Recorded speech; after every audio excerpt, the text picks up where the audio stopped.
วัสดีครับคุณผู้ชมทุกท่านยินดีต้อนรับเข้าสู่รายการ People and Power รายการที่จะพาคุณผู้ชมทุกท่านไปติดตามข่าวสารคดีเฉาและเรื่องราวต่างๆจากทั่วโลกวันนี้เราจะมาพูดถึงเหตุการณ์ที่เกิดขึ้นกับชายชาวอินโดนีเซียท่านหนึ่งที่ได้ไปทำงานในประเทศกัมพูชาเมื่อปี 2022 จนชีวิตของเขาแทบจะเรียกได้ว่าลงนรกทั้งเป็นครับจากที่ก่อนไปจะลำบากหางานยากอยู่แล้ว กลับต้องไปเผชิญกับฝันร้ายในต่างแดนอย่างประเทศที่ขึ้นชื่อเรื่องความโหดร้ายอย่างกัมพูชาเรื่องราวจะเป็นยังไงไปรับฟังกันได้เลยครับพวกเราก็รู้ใช่ไหมครับว่าช่วงนี้เศรษฐกิจไม่ค่อยดีหางานยากขนาดไหน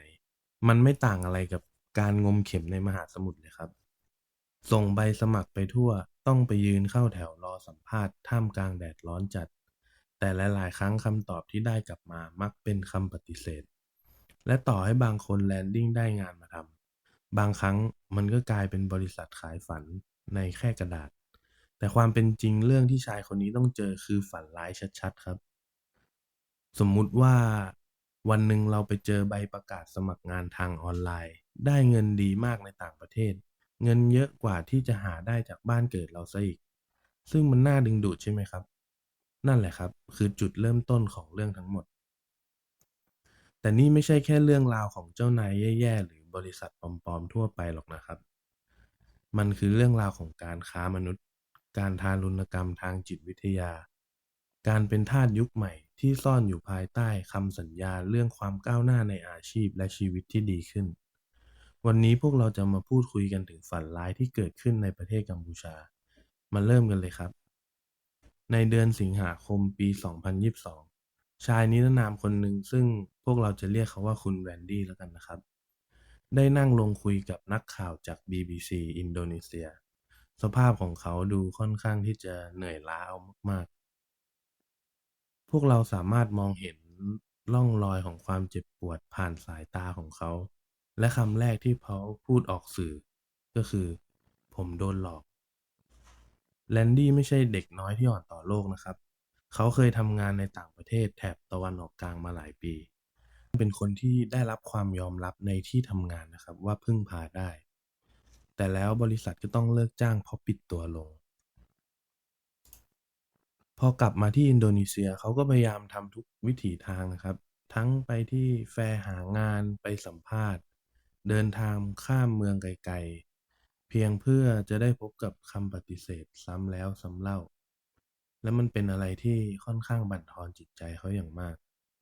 จนกระทั่งเพื่อนคนหนึ่งพูดขึ้นมาว่าประเทศอื่นๆอย่างกัมพูชากำลังเปิดรับสมัครคนอินโดนีเซียอยู่ ประกายไฟแห่งความหวังเล็กๆนั้นก็ถูกจุดติดขึ้นมาในใจของเขา วันหนึ่งที่ขณะที่เขากำลังเลื่อนดู Facebook แลนดี้ก็เห็นโฆษณาจากกลุ่มที่อ้างว่าเป็นเอเจนซี่จัดหางาน ตำแหน่งก็คือเจ้าหน้าที่ฝ่ายบริการลูกค้าในกัมพูชา เงินเดือนอยู่ที่ราว$1,200หรือประมาณเกือบ40,000บาท สำหรับเขาแล้วนั้นมันไม่ใช่เศษเงินเลยนะครับแต่มันคือจำนวนเงินที่จะเปลี่ยนชีวิตครอบครัวทางบ้านได้เลยเขาถึงขั้นคำนวณตัวเลขดูค่าครองชีพในกัมพูชาคิดว่าตัวเองจะเก็บเงินได้เท่าไหร่และจะส่งกลับไปให้ครอบครัวได้มากแค่ไหนมันดูเป็นโอกาสทองของเขาจริงๆครับเขาจึงติดต่อไปคนที่อยู่เบื้องหลังโฆษณานั้นพูดจาสุภาพดูเป็นมืออาชีพ และมีการสัมภาษณ์เขาผ่านวิดีโอคอลด้วยซ้ำแม้ว่าภาพพื้นหลังจะดูไม่ค่อยเหมือนออฟฟิศเท่าไหร่แต่แลนดี้ก็มองข้ามไปไม่กี่วันต่อมามีข้อเสนอส่งมาว่ายินดีต้อนรับเข้าสู่ครอบครัวของเราเขารู้สึกตื่นเต้นมากแต่พอเขาถามเรื่องสัญญาจ้างพวกเขากลับบ่ายเบี่ยงคำถามและบอกว่าไม่ต้องกังวลเมื่อไปถึงแล้วเดี๋ยวจะจัดการให้เรียบร้อยเอง สุดท้ายเขาก็เลือกที่จะเชื่อใจแม้ว่าในใจลึกๆลางสังหรณ์จะเตือนว่าแปลกๆเลนดี้ก็ถือตั๋วเครื่องบินแพ็คกระเป๋าเดินทางและขึ้นเครื่องมุ่งหน้าสู่กัมพูชาในเดือนพฤษภาคมปี 2022 ที่สนามบินมีคนยืนชูป้ายชื่อเขาพวกเขาขับรถพาเขาออกไปยังเมืองสีหนุวิล ในตอนแรกเส้นทางก็ดูปกติทั่วไปแต่แล้วทิวทัศน์รอบตัวก็เริ่มเปลี่ยนไปตึกสูงๆเริ่มหายไปกลายเป็นต้นไม้และพื้นที่กว้างอันว่างเปล่าในที่สุดรถก็จอดตึกเก่าๆแห่งหนึ่ง มองจากภายนอกดูเหมือนแฟลตเก่าๆที่ทรุดโทรมแต่ข้างในกลับเป็นออฟฟิศอากาศข้างในนั้นทั้งอับและชวนให้รู้สึกอึดอัดแน่นอนครับไม่มีคำตอบรับที่อบอุ่นใดๆทั้งสิ้นเขาไม่มีโต๊ะทำงานไม่มีแม้กระทั่งการเทรนงานมีเพียงคำสั่งเดียวคือเริ่ม งานแรกที่เขาได้รับมอบหมายคือการสร้างบัญชีโซเชียลมีเดียปลอมขึ้นมา เอารูปโปรไฟล์คนหน้าตาดีมาใส่ แต่งเรื่องราวภูมิหลัง จากนั้นก็ใช้บัญชีเหล่านี้ไปหาว่านเสน่ห์ให้ผู้หญิงทำให้เธอตกหลุมรัก ส่งข้อความให้และส่งเงินมาให้ นี่เขาเรียกว่าการหลอกลวงแบบ pig butchering นะครับ หรือง่ายๆคือหลอกให้รักแล้วเชื่อด พวกเขาจะขุนเหยื่อให้ตายใจด้วยความรักและความเอาใจใส่ จากนั้นก็สูบเงินจนเหยื่อหมดตัว ในช่วงแรกยังไม่มีแรงกดดันอะไรมากครับ แต่ไม่นานยอดเป้าหมายก็เริ่มมา ทีมเล็กๆที่มีสมาชิกประมาณ4-5คนจะต้องหาเงินจากการหลอกลวงแบบนี้ให้ได้$35,000ต่อเดือน แต่ถ้าทำไม่ได้ก็จะโดนลงโทษ และการลงโทษเหล่านี้ไม่ใช่แค่การดุด่าว่ากล่าวธรรมดานะครับ บางคนโดนทุบตี โดนช็อตด้วยไฟฟ้า บางคนโดนปล่อยให้อดอยาก บางคนก็ไม่มีโอกาสได้กลับออกมาอีกเลยนะครับ อาหารโดนจำกัด น้ำดื่มถูกควบคุมเหลือเพียงแค่วันละขวดเดียว เวลานอนก็ถูกควบคุมครับ และถ้าเกิดยอดได้ตามเป้าขึ้นมา รางวัลที่ได้ไม่ใช่เงินนะครับ มันเป็นแค่ข้าวดีๆจานหนึ่งสักมื้อหนึ่งที่มนุษย์ปกติเขากินกันจากงานในฝันที่วาดไว้กลายเป็นคุกดีๆนี่เองแลนดี้เพิ่งรู้ว่าเขาถูกหลอกมาค้ามนุษย์ในดินแดนฝันร้ายมันคือการเป็นทาสยุคใหม่ที่ปลอมตัวมาในคาบของโอกาสตลอดเวลาที่ผ่านมาแลนดี้ถูกขังอยู่ในกัมพูชาเขาไม่เคยเห็นเงินเลยแม้แต่บาทเดียว ต้องทำงานเกือบ18ชั่วโมงต่อวันเพื่อหลอกลวงคนแปลกหน้าทางออนไลน์โดยถูกส่งตัววนเวียนไปมาระหว่างบริษัทหลอกลวง3แห่งที่แตกต่างกันแต่ไม่มีเงินเดือนให้เลยแม้แต่บาทเดียวเหมือนกัน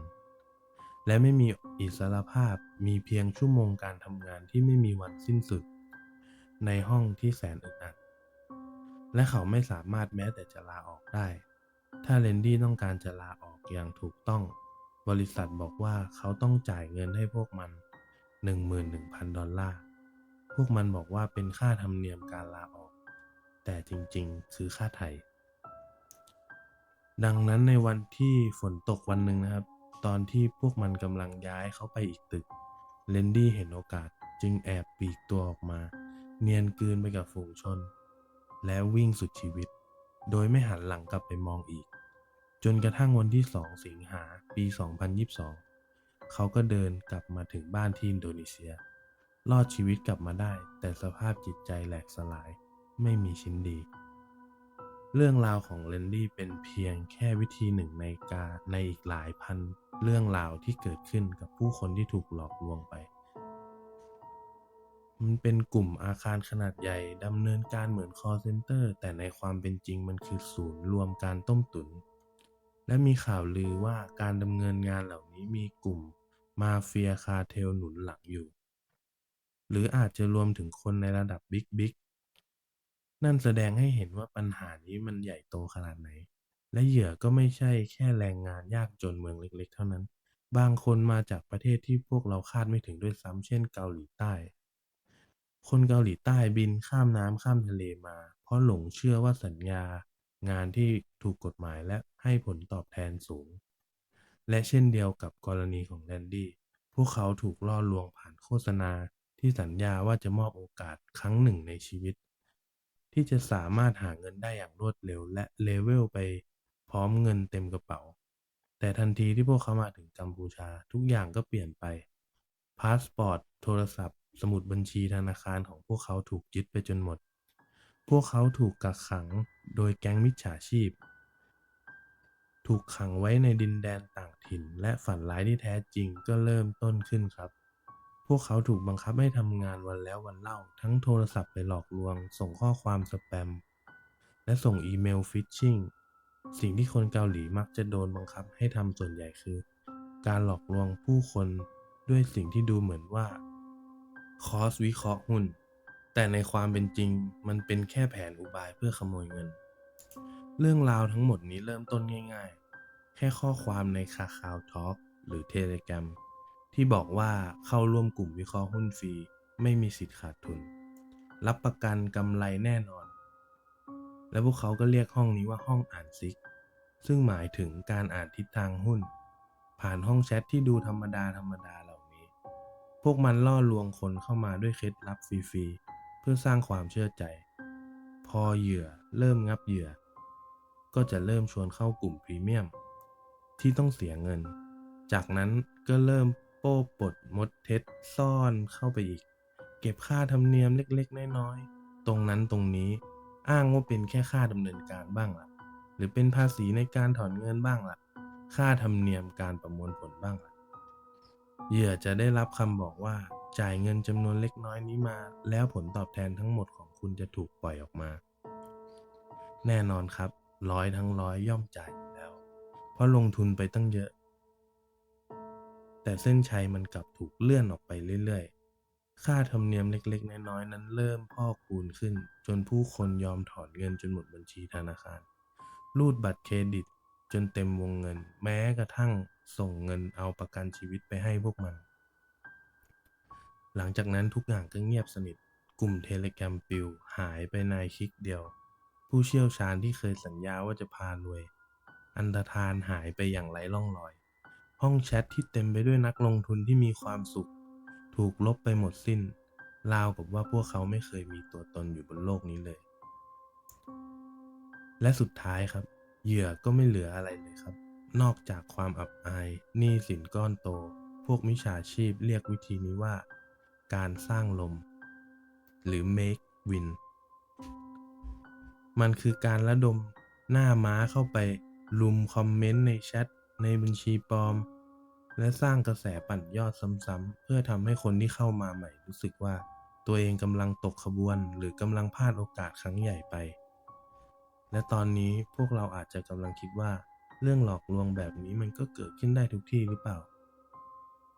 แต่ในกัมพูชามันไม่ใช่แค่การเช่าอพาร์ตเมนต์ลับๆหรือการตั้งโต๊ะหลอกคนในห้องมืดๆหลังบ้านก็ไม่ใช่เพราะฐานปฏิบัติการที่ดำเนินการอยู่ในคอมพาวที่สร้างขึ้นมาอย่างแน่นหนาอย่างกับป้อมปราการ ผมกำลังพูดถึงกำแพงคอนกรีตสูงเสียดฟ้า มีลวดหนามล้อมรอบ และมีรปภถืออาวุธครบมือ คอยเฝ้าอยู่ตรงประตูทางเข้า คนที่รอดชีวิตมาได้ต่างอธิบายว่าสภาพมันเหมือนหลุดออกมาจากภาพยนตร์แนวโลกอนาคตที่ล่มสลาย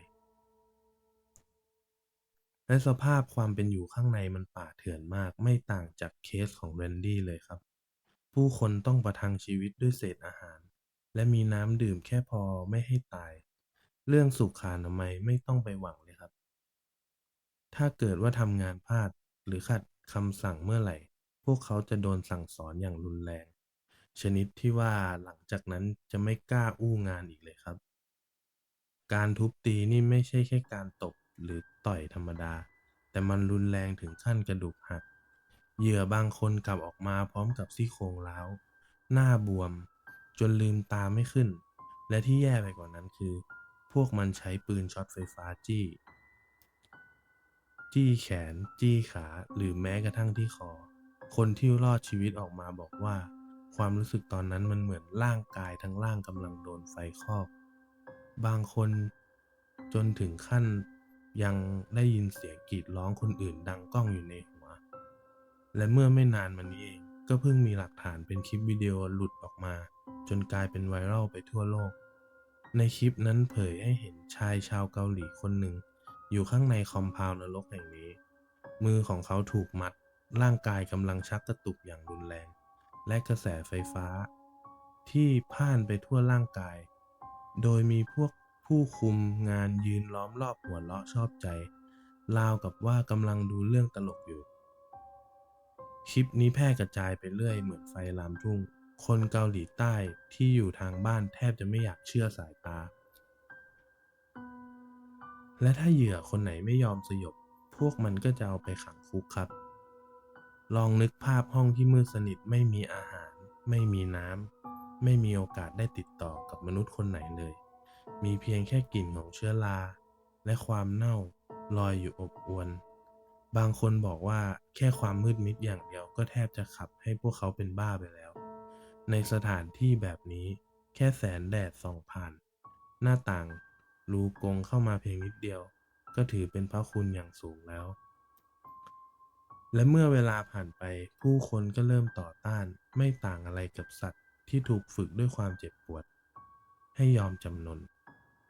พวกเขาเริ่มคิดว่าจะหนีไปไหนถ้ากลับบ้านไปก็ต้องโดนตาหน้าว่าเป็นมิจฉาชีพอยู่ดีดีไม่ดีอาจจะโดนลงโทษซ้ำสองด้วยซ้ำส่วนใหญ่ก็เลยเลือกที่จะอยู่ต่อครับแต่การอยู่ต่อก็ไม่ได้การันตีความปลอดภัย เพราะต่อให้ยอมทำตามคำสั่งหรือยอมทำงานให้กับพวกระดับบิ๊กๆขององค์กรบางครั้งจุดจบก็คือความตายอยู่ดีกัมพูชาเพิ่งจะได้รับสัญญาณเตือนภัยครั้งที่หนึ่งที่น่าตกใจมากในปี 2025 ที่ผ่านมานี้เองครับถือว่าล่าสุดมากๆโดยเมื่อวันที่ 1 มีนา มีคนไปพบศพถูกทิ้งไว้บนถนนลูกรังในเขตดังกอร์ของกรุงพนมเปญ ศพนั้นเป็นหญิงสาวชาวกัมพูชาสภาพศพถูกฝังและมัดเปลื่อยคว่ำหน้าลงกับดินเส้นผมพันกันยุ่งเหยิง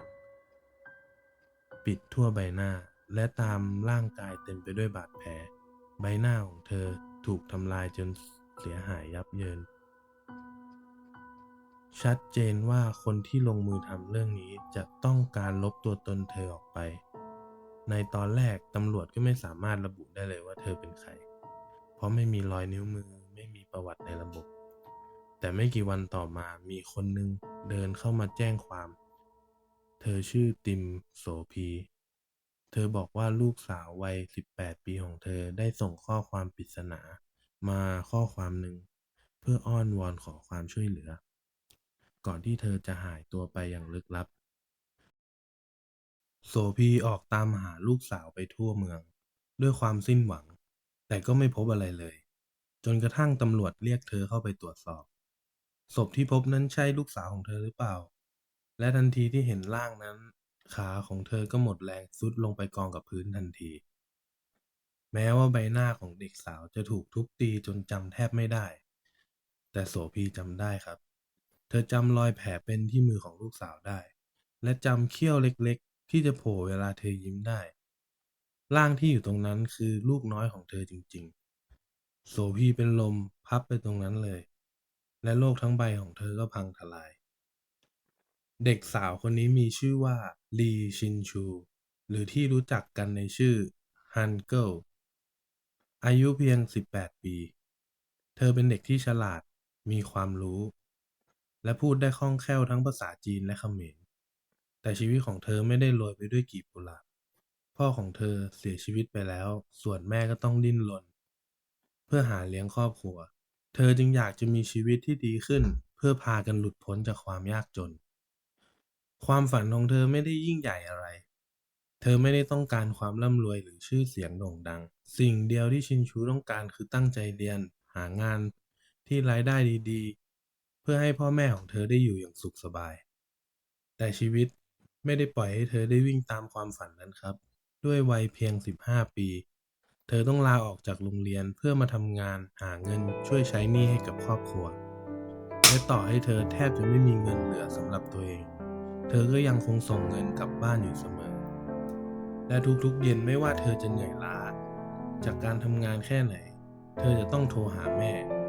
เล่าให้ฟังวันนี้กินอะไรบ้าง เจออะไรบ้าง ในวันทั้งวันเป็นยังไงบ้าง เพื่อนๆต่างบอกว่าเธอเป็นเหมือนคุณแม่ของกลุ่ม ทั้งที่มีความคิดเป็นผู้ใหญ่คอยเอาใจใส่คนอื่นมีรอยยิ้มให้อยู่เสมอจนกระทั่งปี 2024 เธอคิดว่าตัวเองจะเจอโอกาสครั้งใหญ่ในชีวิตแล้วครับ มันคืองานตำแหน่งล่ามแปลภาษาที่เมืองสีฮานุวิลรายได้มันดีมากจนดูเหลือเชื่อเกินไป และแน่นอนครับมันดีเกินกว่าจะเป็นเรื่องจริง เบื้องหลังคำโฆษณาสวยหรูงานนั้นไม่ใช่งานล่ามเลยแม้แต่น้อยแต่มันคือบริษัทหลอกลวงออนไลน์และที่นั่นเองที่ทำให้เธอได้พบกับเทรนเนอร์ผู้ชายที่อายุมากกว่าดูมีเสน่ห์และเป็นผู้ชายประเภทที่รู้วิธีมัดใจสาวรุ่นราวคราวเดียวกับเธอสุดท้ายทั้งคู่เลยได้มาเป็นแฟนกันและความรักนั้นเองทำให้เธอมืดบอด เดือนแล้วเดือนเล่าเธอส่งเงินกลับบ้านถึง$250 ถึง$300ซึ่งมันก็เป็นเงินจำนวนมากกว่าที่ล่ามปกติทั่วไปจะได้ซะอีกทำให้แม่ของเธอเริ่มเกิดความสงสัยว่าเงินจำนวนมากขนาดนี้มาจากไหนกันแน่แต่ชินชูก็มักจะพูดปัดไปอยู่ดีว่าเรียบร้อยทุกอย่างโอเคและหลังจากนั้นเธอก็เริ่มห่างเหินออกไปเรื่อยๆ เด็กสาวที่เคยโทรหาแม่ทุกวันกลับเงียบหายไป ข้อความสุดท้ายถูกส่งมาในเดือนกุมภาพันธ์ปี 2025 เธอบอกแม่ว่าเธอย้ายไปอยู่พนมเปญกับแฟนแล้ว และกำลังทำงานร่วมกับหุ้นส่วนชาวจีน หลังจากนั้นทุกอย่างก็ตกอยู่ในความเงียบ จะมีเพียงแค่ยอดเงินโอนปริศนาก้อนหนึ่งและสายโทรศัพท์ที่มีเสียงปลายสายสั่นเครือ น้ำเสียงของเธอสั่นและลิกเหมือนมีอะไรบางอย่างที่อยากจะพูดแต่พูดออกมาไม่ได้โสภีผู้เป็นแม่เปิดคลิปเสียงนั้นวนอยู่มันวนอยู่ในหัวเธอเป็นพันๆครั้งและเมื่อตำรวจเริ่มเข้ามาสืบสวนคดีการเสียชีวิตของเธอหลักฐานทั้งหมดก็พุ่งตรงไปที่คนใกล้ชิดทันทีทั้งลักษณะการอำพรางศพความพยายามอย่างโหดเหี้ยมในการทำลายใบหน้า มันบ่งชัดว่านี่คือการฆาตกรรมที่ถูกวางแผนมาไว้แล้ว ใครก็ตามที่ลงมือทำเรื่องนี้ต้องการให้เธอหายไป จำหน้าไม่ได้ บริเวณรอบจุดเกิดเหตุรอยรถได้บอกเรื่องราวอีกมุมหนึ่ง มันเป็นร่องลึกชนิดที่มีเพียงรถ SUV คันใหญ่และหนักเท่านั้นที่จะทำไว้ได้ และกล้องวงจรปิดก็ช่วยยืนยันเรื่องนี้เมื่อวันที่ 27 กุมภาพันธ์มีรถ SUV สีดำคันหนึ่งขับเข้าและออกพื้นที่นั้นด้วยความเร็ว ป้ายทะเบียนรถเชื่อมโยงไปถึงชายชาวจีนคนหนึ่ง และทันทีที่รู้เรื่องนี้นักสืบก็เชื่อมโยงมันเข้ากับคำพูดของชินชูเกี่ยวกับเพื่อนชาวจีนและการย้ายเข้าไปอยู่ในอพาร์ตเมนต์ซึ่งเป็นอาคารซับซ้อนที่มีข่าวลือว่าเป็นศูนย์กลางของชาวจีนต่างชาติที่ทำธุรกิจมืดและพัวพันกับแก๊งคอลเซ็นเตอร์และแล้วเบาะแสสำคัญอีกอย่างก็ปรากฏขึ้นครับ เมื่อผู้อยู่อาศัยคนหนึ่งจำได้ว่าคนแปลกหน้าที่กำลังยกกล่องขนาดใหญ่หนักลงจากรถ SUV สีดำในวันเดียวกันนั้น มันคุ้นๆทันใดนั้นเองชิ้นส่วนจิ๊กซอว์ทั้งหมดมันก็คลิกลงล็อกทันที ผู้ต้องสงสัยคือชายชาวจีน3 คน และตรงกลางเรื่องนี้ก็คือแทนนอนแฟนหนุ่มของชินชูเอง พร้อมกับเพื่อนร่วมขบวนการอย่างหลีห้าวหุ่ยอายุ 34 ปี และผู้สมรู้ร่วมคิดอีกคนหนึ่ง ตำรวจออกตามล่าพวกเขาอย่างไม่ลดละ และในไม่ช้าทีมสวาทก็ได้บุกเข้าตรวจค้นอพาร์ตเมนต์ของพวกเขาในกรุงพนมเปญมองแวบแรกมันเหมือนห้องพักธรรมดา มีเพียงอุปกรณ์อิเล็กทรอนิกส์วางกระจัดกระจาย แต่เจ้าหน้าที่สืบสวนด้านไอทีได้เปิดโปงความจริงออกมาครับ เครื่องจักรเหล่านั้นมีไว้ใช้สำหรับการต้มตุ๋นออนไลน์ และตามมุมห้องก็พบคราบเลือดของจินชูจริงๆ พวกเขานำตัวชายเหล่านั้นไปควบคุม แทนนอนแฟนสาวที่เคยอ้างว่ารักเธอนั่งนิ่งเงียบ แต่เมื่อได้รับแจ้งว่าชินชูเสียชีวิต เขาก็ปล่อยโฮร้องไห้ออกมา แต่ตำรวจมองว่ามันคือน้ำตาจระเข้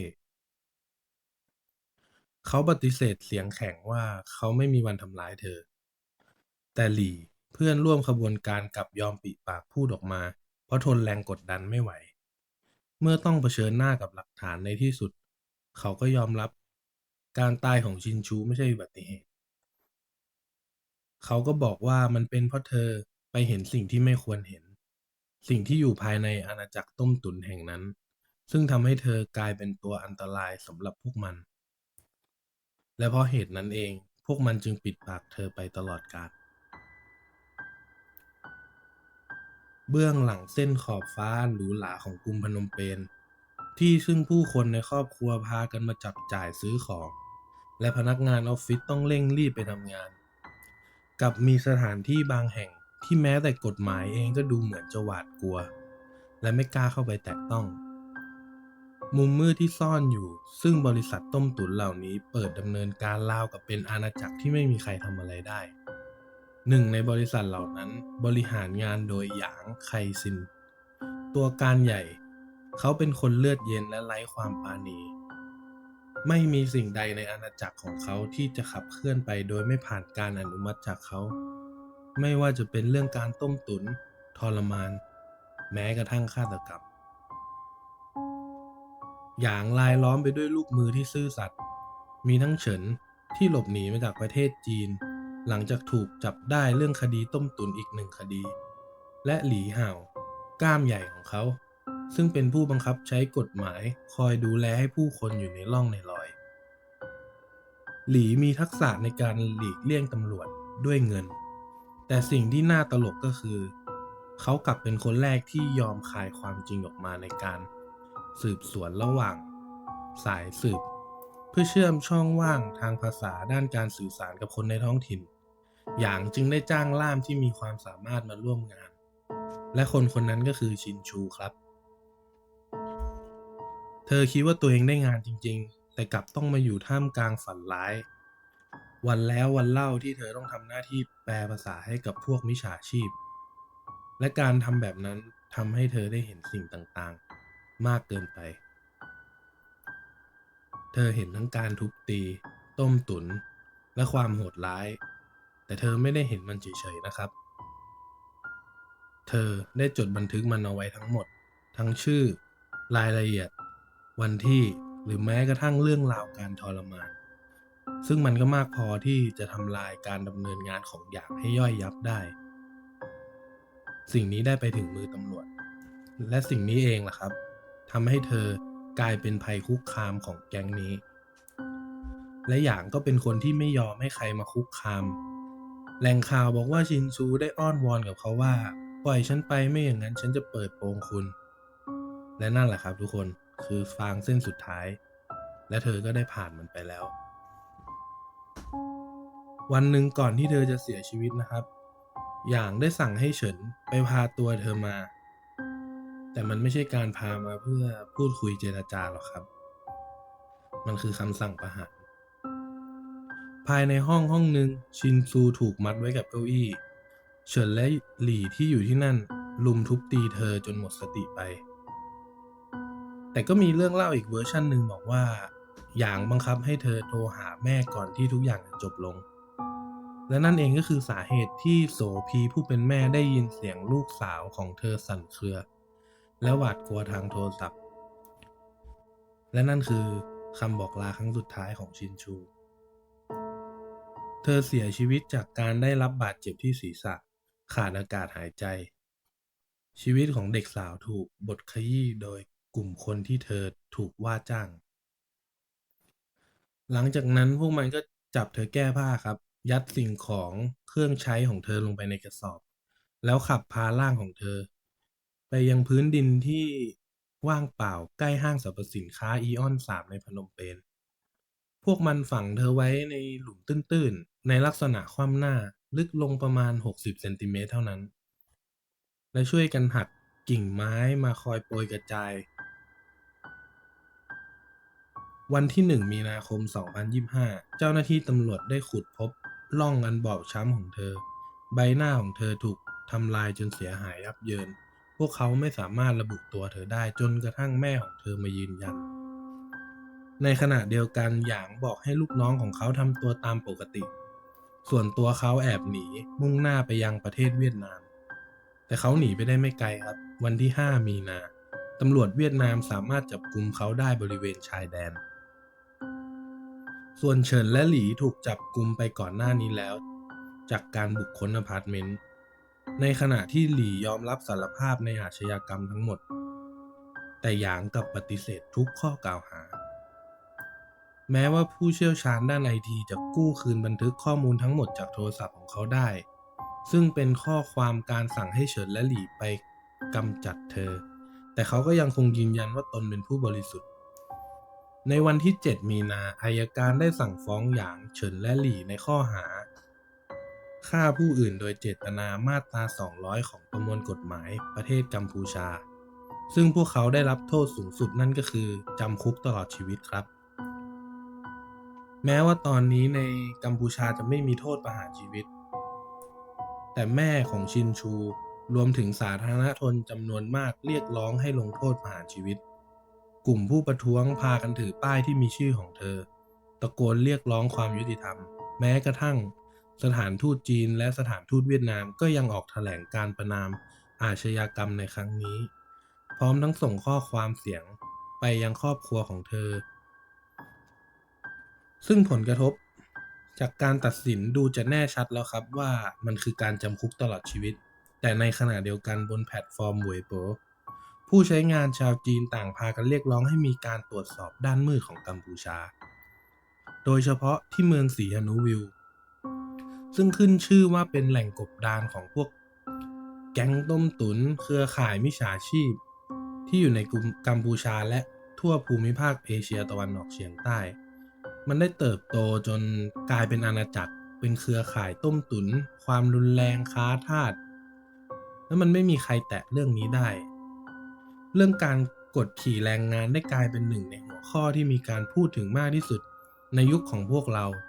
มีผู้รอดชีวิตออกมาพูดมากขึ้นเรื่อยๆและพวกเราก็ยังได้ยินเรื่องราวของคนอีกมากมาย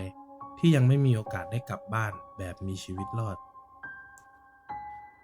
ถ้าชินซูซึ่งเป็นเด็กสาวกัมพูชาในประเทศของตัวเองแท้ๆยังถูกบดขยี้ได้ถึงขนาดนี้พวกเราลองคิดจินตนาการดูถึงความน่ากลัวของคนที่ถูกล่อลวงจากที่ไกลๆต้องอยู่ตัวคนเดียวในดินแดนแปลกถิ่นไม่มีครอบครัวไม่รู้ภาษาและไม่มีใครให้โทรหาผู้คนจึงเริ่มเรียกร้องให้รัฐบาลทำอะไรสักอย่างและให้ตำรวจเริ่มลงมือจัดการก่อนที่จะต้องมีผู้บริสุทธิ์เสียหายไปมากกว่านี้แต่บางคนก็บอกว่าคนมีอำนาจเขาไม่ได้สนด้วยซ้ำเพราะตัวพวกเขาเองที่มีส่วนพัวพันกับเงินมหาศาลเหล่านี้และถ้าโลกไม่ช่วยกันจับตามองคดีเหล่านี้คงถูกปัดตกไปและถูกตีตาว่าเป็นแค่คดีฆาตกรรมทั่วไปคดีหนึ่ง ซึ่งพอถูกตีตาแบบนั้นแล้วเรื่องราวก็คงจะเงียบหายไปเหมือนกับเรื่องอื่นๆถูกฝังไว้เพียงแค่ในความทรงจำและเงียบหายไปตามกาลเวลารัฐบาลกัมพูชาเคยจัดการปราบปรามครั้งใหญ่และมีการบุกทลายจนจับกุมคนได้หลายร้อยคนแต่เครือข่ายพวกนี้ทรงอิทธิพลเกินไปพวกเขารวยเกินไปพวกเขาติดสินบนไปตลอดตั้งแต่ต้นจนจบพวกเขาจ่ายเงินเคลียร์ทาง แล้ววันต่อมาก็ไปโผล่เปิดทำการที่อื่นหลังโดนจับกุมไปไม่นานแม้แต่องค์กรระหว่างประเทศยังยอมรับเลยว่ามันเหมือนกับการต่อสู้กับพวกไฮดราที่พอตัดหัวนึงออกไปอีกหัวก็งอกมาใหม่แล้วก็งอกมาใหม่แล้วตอนนี้พวกเราต้องทำอย่างไรล่ะความตระหนักรู้ครับมันเป็นอาวุธป้องกันตัวที่แท้จริงชิ้นเดียวที่พวกเรามีครับเพราะฉะนั้นถ้าเอกสารสัญญาจ้างมันดูไม่ชัดเจนถ้าพวกเขาเอาแต่บ่ายเบี่ยงคำถามแล้วบอกว่าน่าไม่ต้องห่วงแค่เดินทางมาก่อนเดี๋ยวพวกเราเคลียร์เอง Red Flag ครับของพวกเราเนี่ยเราควรจะคิดแล้วก็ระมัดระวังถ้าเงินเดือนมันดูดีเกินจะเป็นจริงได้ถ้ารู้สึกว่าพวกนั้นกำลังข้ามขั้นไป10 ขั้นเพื่อที่จะรวยขึ้นมาทันตาเห็นนั้นไม่ใช่โอกาสที่กำลังมาเคาะประตูครับแต่มันคือกับดักความต้องการของมนุษย์เรามันทรงพลังมากครับมันทำให้พวกเรามืดบอดและพวกมิจฉาชีพก็รู้ว่าต้องใช้มันยังไงมันเล่นงานพวกเราด้วยวิธีเหล่านี้ พวกมันไม่ได้จ้องเล่นงานแค่เด็กที่กำลังสร้างตัวและต้องการงานเท่านั้น แต่มันกำลังมุ่งเป้าไปคุกคามทุกคนทั้งนักเรียนคนทำงานแม้กระทั่งพ่อแม่ที่หวังจะสร้างอนาคตให้ลูกๆเพราะฉะนั้นอย่าลืมนะครับทุกคนที่จะตั้งคำถามและตรวจสอบให้แน่ใจเสมอขั้นตอนเล็กๆเพียงขั้นตอนเดียวนั้นอาจจะเป็นสิ่งสำคัญที่ช่วยชีวิตของคุณเองได้ไม่ให้ถูกกลืนกินเข้าไปในเครืออาณาจักรนรกแห่งนี้ ครับผมและทั้งหมดนี้คือเรื่องราวสำหรับวันนี้นะครับขอให้ทุกคนปลอดภัยแล้วก็พบกันใหม่ครั้งหน้าครับสวัสดีครับ